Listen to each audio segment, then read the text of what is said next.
నమస్తే బాలయ్య బాబు అభిమానులకి స్టేజీ ఉన్న పెద్దలందరికీ నా హృదయపూర్వక నమస్కారాలు. ఎవరు కత్తి పడితే కత్తికి అందం వస్తుందో, ఎవరు మీసం తిప్పితే మీసానికి అందం వస్తుందో, ఎవరు పంచి కడితే పంచికి అందం వస్తుందో ఆ బాలకృష్ణ గారికి యాక్టివ్ చేస్తుంటారు.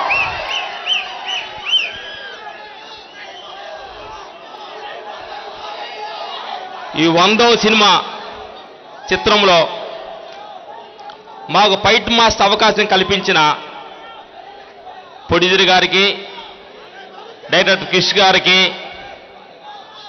ఈ సినిమాలో కత్తి యుద్ధాలు ఇలాంటి యుద్ధాలని చేయగలరని మమ్మల్ని మాకు ప్రోత్సాహం చేసిన మా బాలయ్య బాబు గారికి మా హృదయపూర్వక నమస్కారాలు.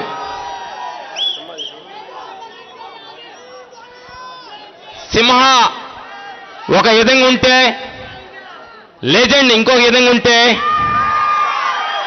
గౌతమ్ పుత్ర సేదకన్నా ఇంకొక విధంగా ఉంటుంది. మీరు చూశారు ఇక్కడే వైజాగ్ బీచ్లో ఒరిజినల్ గ్లాస్ బ్యాగ్ గుర్రం వాసులో గ్లాస్ బ్యాగ్ కొట్టిన బాలయ్య బాబు హీరోని ఇక్కడ చూశారు మీరు. ఇప్పుడు గౌతమ్ పుత్ర సేదకన్నలో గుర్రాన్ని అలా 2 కాళ్ళు పైకి లేపిన బాలయ్య బాబు చూసారా? ఎందుకంటే మీ అందరికి ఒకటే చెప్పాలి,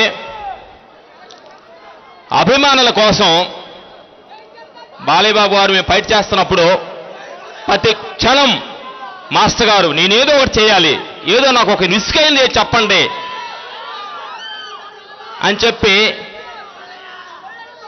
ప్రతి క్షణం ఆ ఉరికి మీద ఏదో ఒకటి చేయాలి, మీ ఆనందం కోసం ఏదో ఒకటి చేయాలని ప్రతి క్షణం తాపాత్రపడే హీరో బాలయ్య బాబు గారికి మేము హ్యాండ్స్ ఆఫ్ చేస్తున్నాం. ఎందుకంటే మీ అభిమానులంటే అంత ప్రేమ చెబుతూ ఈ అవకాశాన్ని ఇలాంటి ఒక పెద్ద సినిమాలో మాకు అవకాశం కల్పించినందుకు మీ అందరికి ధన్యవాదాలు చెబుతూ ఈ స్టేజీ మీద మాట్లాడే అవకాశం ఇచ్చినందుకు ఇంకా ధన్యవాదాలు చెబుతూ బాలయ్య బాబు గారు మేము థ్యాంక్స్ చెబుతూ సెలవు తీసుకుంటున్నాం. Okay, thank you very much.